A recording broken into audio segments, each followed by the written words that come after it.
السلام عليكم ورحمة الله تعالى وبركاته. بسم الله نحمد ونصلي على رسول الكريم. إن شاء الله تعالى سهري عشردي waxaa noo socday ku saabsanaa sida blog loo sameysto ama blog website free ah. So far waxaan soo dhameynay saddex qayb, haddana waxaan maraynaa qaybtii afraad sida loogu daraa menu bar iyo drop down menuda. Marka ugu horeysa waxaa gashaa blogaaga, kasoo gashaa blogger.com, waxaad doorataa magaca blogga u baxsatay. waxaa laga yaabaa blogyo badan in leedahay ama hal iyo labo depend on you. aniga saarada blogyo badan oo meesha ka muuqda. kii aan sameynay wuxuu ahaa web free ah. web free haddii aan webkana tusi dhahno view page haddaan click ku siiyo website-kan aan sameynay. ashirka noogu dambe waxaan ku darnay Windows training, labadaas menu bar aan ku darnay. waad kasii wada kartaa menu bar, adigay kugu xiran tahay, maaha laba hal inaad ka dhigato. insha allah tacaala maantana waxaan ku daraynaa sidii drop down menu bar, sida waxa soo dhacayo kale. drop down menu aan ku daraynaa maantana. drop down menu faa'iido uu leeyahay waxaa weeyaan markii qofka website-ka soo galo uu click ku siiyo waxbaa sii furmay. mathalan haddaad website-kan gashid meesha waxaa ku qoran Windows, cashiro Windows ah, mathalan hadda Windows 8, Windows 7, waxyaabo kale, program markaa Java programming, Python programming, design markaa gashid. so drop down kaasaan ku daraynaa maanta cashirkeena.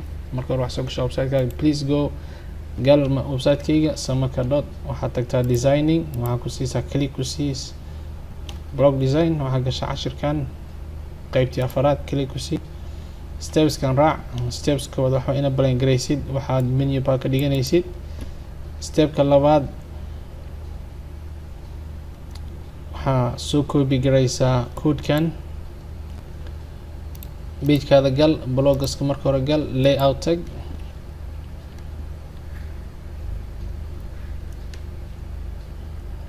add gadget. markaa gadget ku darto waxaa raadisaa html javascript, click ku sii. markaa click ku siiso boggeyga gal, codekan dhan soo copy garay ilaa hoos oo tagaa. code badan ii diyaariye waaye.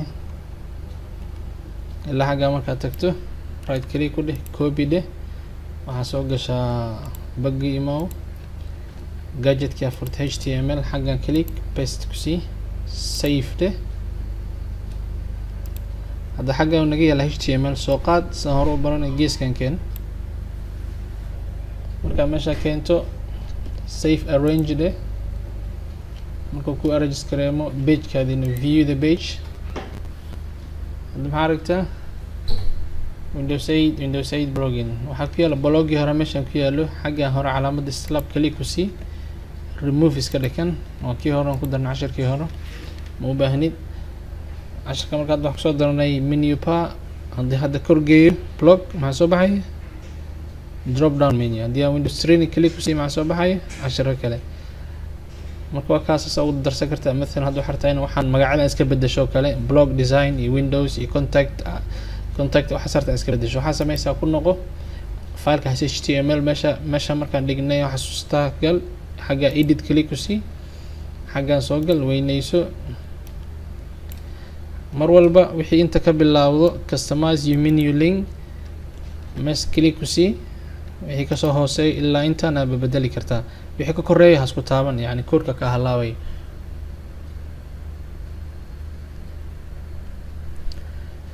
marka waxaa sameysaa hadda mathalan waxaan rabnaa inaan bedelno blog design.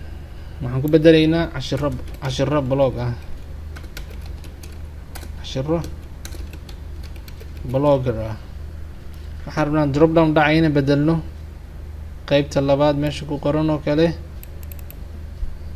labaad aan ka dhigno. qayb saddexaad oo kale, saddexaad aan ka dhigano.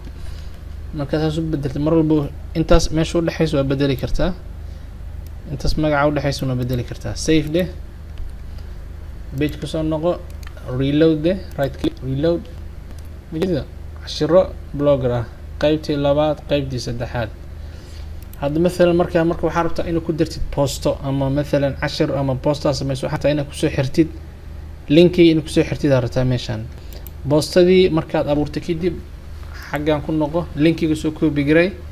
linkiga markaad soo copy garayso xagga edit dheh, html meesha idi intaa ka badan ha ku darina edit ha ku sameyn wixii meeshan ka koreey wixii meeshan ka hooseeya edit ku sameey xagaa tag مثلا waxaan rabaa markaan ku siiyo qaybta saddexaad inuu geeyo google.com مثلا tusaale ahaan مثلا hadda qaybta labaad meesha maarataas meel walbo samaka.blogspot ku qoran tahay bedel waxa ku bedeshaa website kaaga ama linkiga aad rabto hadda google oo kala rabna inuu geeyo google save de google.com صح okay save de هذا مثلا reload هذان له 10 كلابات موجود جوجل وجينيا لكن كان مثلا 10 كسد هذا كلا دان كليك وسي ويب سايت كيغو تغيا سمكا دوت اكي 10 كمش كسو دياري ويان marka ku darsan kartaa mid ka doonto magacaarta ka bedeli kartaa magacaartid مثلا waxa rabtaa inaad ku dartid menu pa kala kartaa kan oo kala rabtaa inaad ku darto oo photoshop leeyahay kan le copy gray dhinaciisa kaliya ku sii مثلا hadii xagan gashid hadii html kaliya ku siisid xagan wax yar weynay xagan hoos tagtid مثلا waxa rabtaa inaad ku dartid new whole right waxa rabtaa inaad ku dartid menu cusub meesha ku soo bilowda xagan waay meesha ku soo bilowda soo copy gray ilaa wuxuu ku dhamaadaa xagaas sama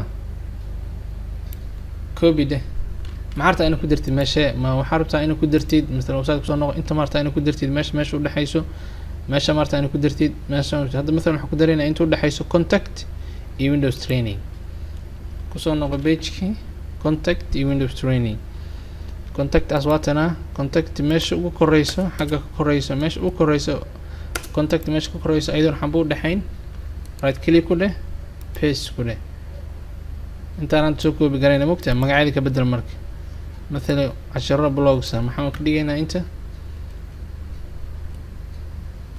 photoshop hadii waxaan ka dhigaynaa kale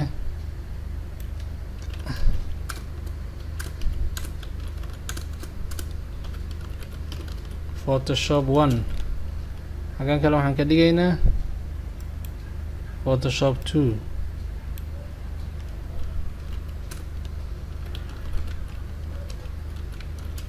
xagan kale waxaan ka dhigaynaa photoshop 3